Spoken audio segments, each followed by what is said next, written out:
Episode 9 की शुरुआत में हम देखते हैं कि डॉक्टर कॉन्ग को एक नया केस मिलता है जहां पेशेंट ने खुद की गर्दन पर चॉपस्टिक से हमला कर लिया था। उसका नाम था चोई जोंगी। उसे लगता था कि उसकी गर्दन पर अंदर से कुछ चल रहा है और उसी चीज़ को मारने के लिए उसने खुद पर चॉपस्टिक से हमला कर लिया था और अब उसकी सर्जरी चल रही थी। उधर हम यूचान को देखते हैं जो बहुत ही मेहनत कर रहा था क्योंकि शायद उसे लगता था कि वो डोंग की बराबरी नहीं कर सकता। और हमें पास दिखाते हैं उसने दाउन और डोंग को बातें करते हुए देख लिया था। बाद में वो दाउन के घर जाता है। आज दाउन का ऑफ था और वो थोड़ी बीमार भी लग रही थी। इधर हम हॉस्पिटल में देखते हैं कि मिस्टर किम की मॉम मिस्टर किम की मौत के लिए डॉक्टर्स को ब्लेम कर रही थी। वो हेड ऑफ डिपार्टमेंट से कहती है कि उन्होंने ही उसकी छुट्टी की थी जिसकी वजह से वो घर गया और उसने सुसाइड कर लिया। बाद में जब उनकी मीटिंग होती है तब सारे लोग नॉर्मल बिहेव करने की कोशिश कर रहे थे बट कॉन्ग को बहुत ज़्यादा गुस्सा आ रहा था। वो हेड ऑफ डिपार्टमेंट से कहता है कि क्या उन्हें कोई फ़र्क नहीं पड़ता कि मिस्टर किम ने सुसाइड कर लिया है, क्योंकि वो उसे ज़रा भी परेशान नहीं लग रहे थे। तब सारे लोग उसे समझाने की कोशिश करते हैं। इधर नर्सिंग स्टाफ भी काफ़ी परेशान लग रहा था। हेड नर्स बाकी सारे स्टाफ से दाउन का खास ख्याल रखने के लिए कहती है क्योंकि उसे किम से बहुत ज़्यादा लगाव था। और दूसरी तरफ हम दाउन को देखते हैं जो अपने बिस्तर से उठ भी नहीं रही थी और ना ही खाना खा रही थी। डॉक्टर डोंग भी किम की मौत से बहुत परेशान थे और वो बहुत ज़्यादा पी लेते हैं। और बाद में यूचान को भी पता चलता है कि मिस्टर किम ने सुसाइड कर लिया था और ये भी पता चलता है कि वो दाउन का फ्रेंड था। तो यूचान समझ जाता है कि दाउन बीमार क्यों लग रही है। बाद में वो डोंग को उसके घर छोड़ने जाते हैं। अगले दिन यूचान डोंग के लिए खाना लेकर जाता है और वो उसे कहता है कि उसे दाउन के पास होना चाहिए और ये भी कहता है कि उसने उन दोनों को साथ में देखा था। बाद में यूचान दाउन को कॉल पर शाम को मिलने के लिए कहता है और हम देखते हैं कि दाउन रेडी होकर काम पर जाती है बट उसकी तबीयत कुछ ख़राब लग रही थी। और दाउन का नया पेशेंट चोई जुंगी ही था जिसने खुद पर चॉपस्टिक से हमला कर लिया था। सारी नर्सेस को उसकी काफ़ी फिक्र हो रही थी। जब दाउन उसका बीपी चेक कर कर वापस जाने लगती है तो वो खुद की गले की पट्टी हटाकर आउट ऑफ कंट्रोल होने लगता है। तब वो लोग उसे सिरेटिव देकर बांध कर रखते हैं और हमें चोई जुंगी का पास दिखाते हैं। उसकी एक वाइफ और बच्चा भी था जिसकी सडनली डेथ हो गई थी और बच्चे की मौत हो जाने के कारण उसकी वाइफ भी बीमार रहने लगी थी जिसके बाद उसने भी सुसाइड कर लिया था। इस सदमे की वजह से जुंगी की हालत भी खराब हो गई थी। बाद में डॉक्टर्स की मीटिंग होती है और मीटिंग के बाद हॉन्ग पूरे नर्सिंग स्टाफ के लिए नाश्ता लेकर जाता है ताकि इसी बहाने से मिन भी कुछ खा सके। शाम को दाउन रेस्टोरेंट में जाती है और यूचान के साथ खाना खाती है। अगले दिन डॉक्टर्स की मीटिंग होती है जहां पर वो लोग चोई जुंगी का केस डिस्कस करते हैं और हमें दिखाया जाता है कि अपने बच्चे को खोने के बाद में चोई जुंगी ने क्या क्या झेला था। बच्चे की मौत के बाद वाइफ उदास रहने लगी थी और एक दिन जब चोई जुंगी घर वापस आता है तो उसकी वाइफ ने ऑलरेडी सुसाइड कर लिया था और वो सारी चीज़ों के लिए खुद को ब्लेम कर रहा था। और इधर हम देखते हैं कि दाउन भी मिस्टर किम के सुसाइड से काफ़ी ज़्यादा अफेक्ट हो गई थी। मिस्टर किम के पापा भी उसे भुला नहीं पा रहे थे और वो दिन भर हॉस्पिटल के बाहर बैठे रहते हैं। शाम को जब दाउन और डोंग एक साथ घर जाते हैं तब वो दाउन को अपने दर्द को कम करने के आइडियाज़ दे रहा था। बट डोंग दाउन का बिहेवियर देखकर काफ़ी परेशान हो जाता है क्योंकि वो ऐसे बात कर रही थी जैसे कुछ हुआ ही ना हो। और इधर हम देखते हैं कि हेड नर्स भी जाकर किम के पापा के पास में ही बैठ जाती है और सुबह तक यूं ही बैठी रहती है। तब मिस्टर किम के पापा हेड नर्स से जाकर कहते हैं कि अब उन्हें यकीन हो गया है कि उन लोगों ने उनके बेटे का भी ऐसे ही ध्यान रखा होगा। तभी किम हॉस्पिटल में ज़्यादा खुश रहा करता था। और बाद में हम देखते हैं कि हॉस्पिटल में सुसाइड अटेम्प्ट करने वाले पेशेंट्स और उनकी फैमिली के लिए एक ग्रुप थेरेपी चल रही थी जहां सब अपना अपना दर्द बयां करते हैं। मिस्टर किम के पापा भी वहां होते हैं और बाहर दाउन डॉक्टर हॉर्न को बता रहा होता है कि दाउन कुछ ज़्यादा ही ठीक है, जैसे उसे कुछ याद ही ना हो कि मिस्टर किम की मौत हो चुकी है। और होता भी कुछ ऐसा ही है। जब दाउन थेरेपी रूम में जाती है तब वो मिस्टर किम के पापा से बात करती है वो उनसे कहती है कि मिस्टर किम अभी अभी तो डिस्चार्ज हुए थे, तो वो मर कैसे सकते हैं। और हमें पता चलता है कि मिस्टर किम की मौत से दाउन को पीटीएसडी हो गया था। उसके सारे कॉलीग्स और डॉक्टर्स उससे बात करते हैं ताकि वो खुद पर ज़्यादा ध्यान दे सके, उसे छुट्टी लेने के लिए कहते हैं। बट दाउन कहती है कि वो ठीक है और वो छुट्टी नहीं लेती। बाद में वो दोंग से मिलकर उसे कहती है कि वो पहले ठीक होना चाहती है और फिर बाद में वो दोंग के क्वेश्चंस का आंसर देगी कि वो उसे डेट कर सकती है या नहीं। तब दोंग उसे कहता है कि उसे जितना टाइम चाहिए वो ले सकती है। बट अब दोंग की पुरानी आदत लौट आती है। वो दाउन के जवाब का वेट करते करते फिंगर बबल को फिर से पॉप करने लगता है और बहुत ही इम्पेशेंट हो जाता है। उधर हम देखते हैं कि दाउन अपनी रोज़ की एक्टिविटीज़ पर फोकस करने की कोशिश करती है, बट वो और भी ज़्यादा एब्सेंट माइंडेड रहने लगती है। बाद में वो यूचान के साथ थोड़ा टाइम स्पेंड करती है।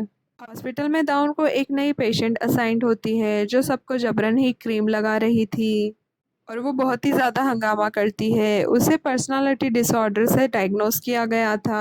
और हम देखते हैं कि स्टाफ वालों को दाउन की फ़िक्र हो रही थी। उन्हें लगता है कि दाउन उस लड़की को नहीं संभाल पाएगी। तब दाउन अपनी फ्रेंड से हेल्प लेती है और वो उसे कहती है कि मिस हान जो कि उसकी नई पेशेंट है उसे वो ही संभाले। दूसरी तरफ हम देखते हैं कि नर्स मीन होंग के थोड़ा करीब जा रही थी। वो होंग को डेट करना शुरू कर देती है और होंग खुश होकर कपल रिंग्स खरीदता है, बट मीन उसे लेने से मना कर देती है। होंग उसके लिए दूसरी बहुत सी चीज़ें लेकर आया था, बट मीन सब चीज़ों को मना कर देती है। और दूसरी तरफ हम देखते हैं कि दोंग अभी 1 महीना गुजरने का वेट कर रहा था। वो दाउन के जवाब का वेट कर रहा था और उसे लगता है कि टाइम गुजर ही नहीं रहा है। और वो टाइम पास करने के लिए जिक्सॉ पजल खरीदने के लिए जाता है। और होंग भी अपने गिफ्ट्स को बेचने के लिए जाता है जो मिन ने रिजेक्ट कर दिए थे। बट जिससे होंग रिंग्स बेचने के लिए गया था वो बहुत ही ज़्यादा क्वेश्चंस पूछ रहा था, जैसे कि चीज़ें यूज़ तो नहीं है, रिंग्स न्यू ही है ना, तो उन्होंने पहनी क्यों नहीं। तब होंग उसे कहता है कि उसकी गर्लफ्रेंड को ये सारी चीज़ें नहीं चाहिए। तब वो लड़का होंग से पूछता है कि फिर वो लोग डेट ही क्यों कर रहे हैं। और वो होंग का मजाक उड़ाता है। इससे होंग को बहुत ही बुरा लगता है और उसे गुस्सा आ जाता है। और इधर हम देखते हैं कि दोंग तो बिल्कुल ही पागल हो चुका था। वो बहुत सारी जिक्सॉ पजल्स मंगाता है ताकि उसका टाइम कट जाए। और दूसरी तरफ दाउन भी अपनी लाइफ में बिजी हो जाती है। और हम देखते हैं कि मिस्टर चोईचुंगी डिस्चार्ज हो जाते हैं। बट मिस हान जिसने पहले भी काफ़ी हंगामा किया था वो फिर से एडमिट होती है। वो चाहती थी कि सारे लोग उसे पसंद करें।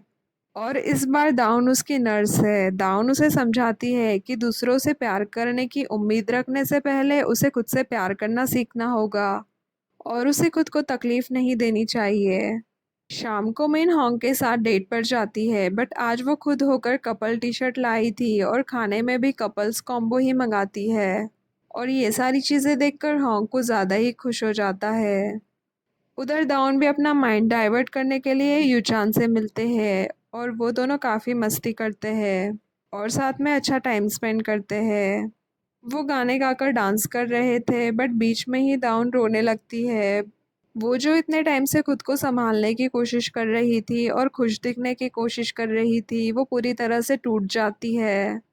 और यूचान उसे संभालने की कोशिश करता है। दाउन अपने काम से भी छुट्टी ले लेती है। वो बस अब दिन रात सोती ही रहती थी। यूचान को उसकी फिक्र होने लगती है। और उधर हॉस्पिटल में दाउन के ना होने से बाकी नर्सेस पर काम का बर्डन बढ़ जाता है। और दूसरी तरफ हम देखते हैं कि डॉक्टर होंग नर्स मिन को उसके घर ड्रॉप करने के लिए आते हैं। तब वहाँ उसकी मॉम भी होती है। मिन होंग को वहाँ से जाने के लिए कहती है।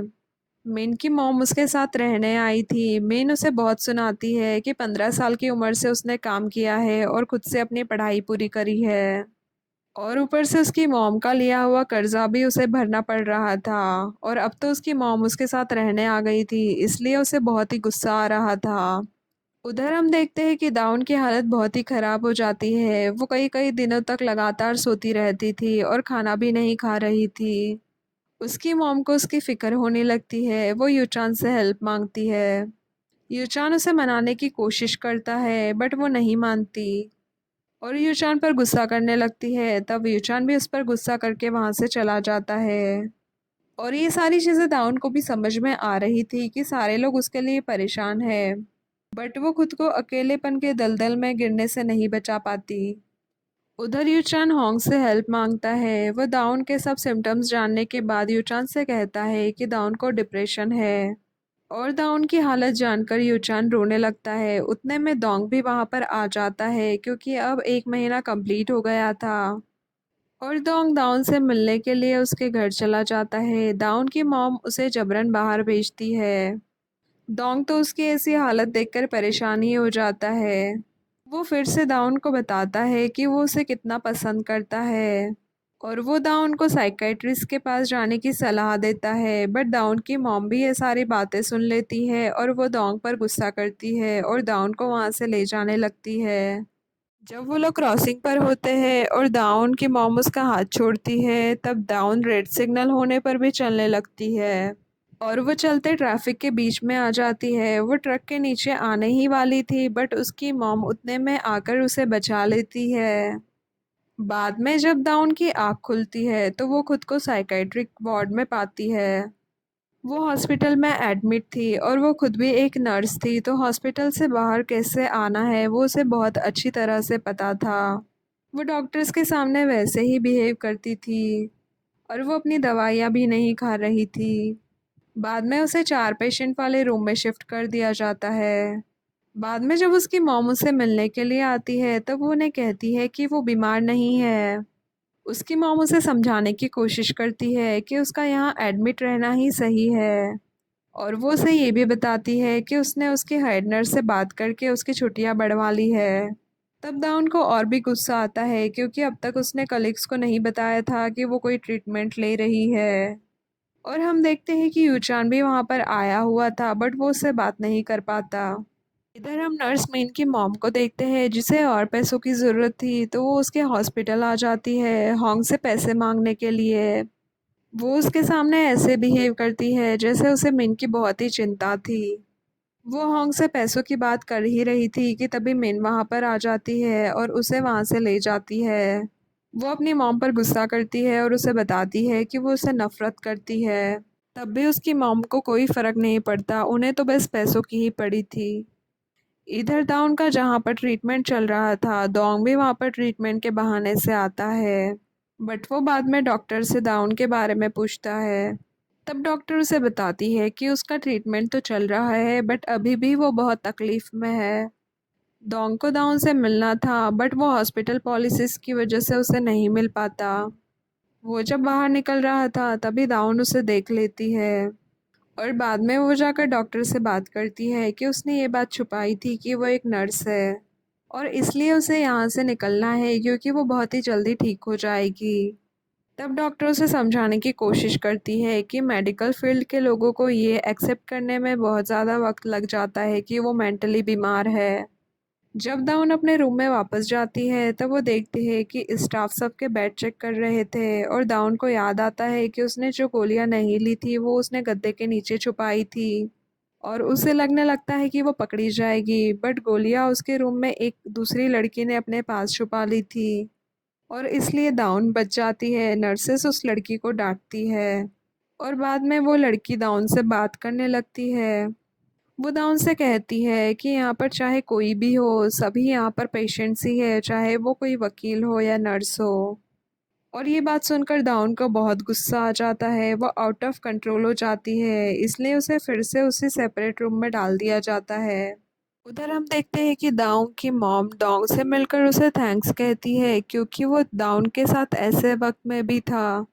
तब डोंग उसकी मॉम को समझाने की कोशिश करता है कि अभी दाउन जैसा कह रही है उन्हें वैसा ही करना चाहिए, क्योंकि वो लोग अभी दाउन की और किसी तरह से हेल्प नहीं कर सकते हैं, उन्हें बस उसका हौसला बढ़ाते रहना होगा।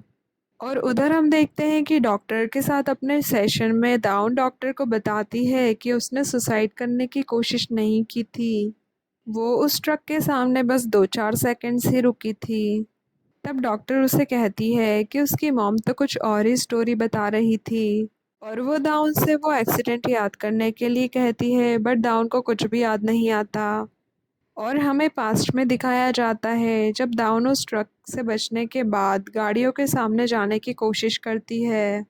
और फिर धीरे धीरे दाउन को भी ये बात याद आ जाती है। तब डॉक्टर उसे कहती है कि उसे फिर से ये सारी बातें याद आ रही है, ये एक अच्छी बात है। देखते हैं कि दाउन इस फैक्ट को एक्सेप्ट कर लेती है कि वो बीमार है। उधर हम देखते हैं कि हॉन्ग को मिन की मॉम का कॉल आता है, वो उसे फिर से मिलने के लिए बुलाती है। और वो उसे ये भी कहती है कि वो मिन को कुछ भी ना बताए। जब वो लोग मिलते हैं तब मिन की मॉम फिर से पैसे मांगने लगती है, तब हॉन्ग मना कर देता है। और ये सारी बातें मिन भी सुन लेती है। वो हॉन्ग से अपनी मॉम के इस बिहेवियर के लिए माफ़ी मांगती है।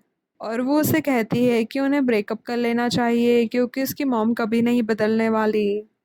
तब हॉन्ग उसे समझाने की कोशिश करता है कि उससे अपनी मॉम को छोड़ देना चाहिए क्योंकि उसे भी प्यार का हक है। बट मीन अपनी मॉम की वजह से सब खराब कर रही थी। और उधर हम देखते हैं कि दाउन को उसकी मॉम मिलने के लिए आती है, तो वो उनसे सॉरी कहती है। वो उनसे कहती है कि वो जल्दी ही ठीक हो जाएगी। और बाद में यूचान भी उससे मिलता है। दाउन यूचान को थैंक्स कहती है, तब यूचान भी अपने रूड बिहेवियर के लिए उसे सॉरी कहता है। और इसी के साथ एपिसोड 7, 8 और 9 का एक्सप्लेनेशन यही ख़त्म हो जाता है। Thank you for watching. If you liked what you saw, make sure to subscribe for more content.